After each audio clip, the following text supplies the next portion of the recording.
রাতের বেলা মানুষ খুন করে সেই লাশ পুড়িয়ে মুছে ফেলতেন পরিচয়। তারপর সকাল থেকে ভবঘুরের বেশে ঘুরে বেড়াতেন থানার সামনে। কেবল একটি ঘটনা নয়, রাতের নিস্তব্ধতায় গত 6 মাসে 5 জনকে হত্যা করেছেন তিনি। ঘটনাটি কোনো থ্রিলার সিনেমা নয়, এটা ঢাকার সাভারের বাস্তব ঘটনা। সাভার পৌর কমিউনিটি সেন্টার একসময় সামাজিক অনুষ্ঠানের জায়গাটি গত জুলাই গণ অভ্যুত্থানে জনতার আক্রমণের শিকার হয়ে এখন পরিত্যক্ত। সেই পরিত্যক্ত ভবনকেই মৃত্যুপুরী বানিয়েছিলেন ভবঘুরে সম্রাট। নারী ও শিশুসহ 5 জনকে পুড়িয়ে হত্যার অভিযোগে মানসিক ভারসাম্যহীন এই যুবককে আটক করেছে পুলিশ। রোববার রাতে সাভার মডেল থানার সামনেই ধরা পড়ে সে।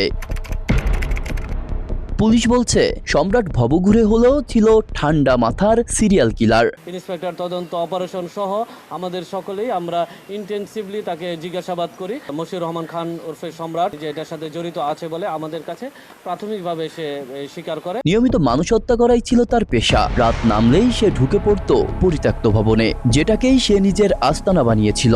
দিনের আলোয় আবার থানার সামনে। কেউ সন্দেহ করেনি এই সম্রাটই হলেন আসল ঘাতক। শনিবার দুপুরে স্থানীয়রা ভবনের দোতলায় পোড়া মরদেহ দেখতে পায়, এক নারী ও এক পুরুষ। খবর পেয়ে পুলিশ ও সিআইডির ফরেনসিক টিম ঘটনাস্থলে যায়। আগুনে ঝলসে যাওয়া দেহ, চারপাশে ছড়ানো আলামত সবই বলছিল এটা কোনো দুর্ঘটনা নয়, বরং পরিকল্পিত হত্যাকাণ্ড। এই ভবন থেকেই গত 6 মাসে উদ্ধার হয়েছে মোট 5টি মরদেহ।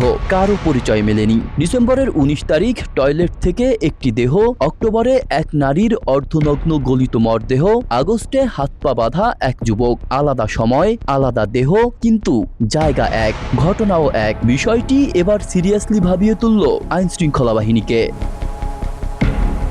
প্রশাসন বাধ্য হয় ভবনটির আশপাশে সিসিটিভি বসাতে, আর সেই ক্যামেরার চোখেই ধরা পড়ে সম্রাট। ফুটেজ বিশ্লেষণ করে পুলিশ নিশ্চিত হয় ভবঘুরে বলে যাকে সবাই এড়িয়ে গেছে সেই মানুষটাই ছিল সিরিয়াল কিলার। অবশেষে সম্রাট পুলিশের হাতে আটক হলো। ভুতুড়ে সেই পৌর কমিউনিটি সেন্টার নিয়ে রহস্যের জট খুলেছে। এলাকাবাসীর মধ্যে স্বস্তি ফিরেছে। বাস্তব যে সিনেমার থেকেও ভয়ঙ্কর, সাভারের এই ঘটনা তারই প্রমাণ। কিন্তু এবার প্রশ্ন রয়ে গেছে, এই 5 জন কে ছিলেন? কেন তাদের নির্মমভাবে মরতে হলো?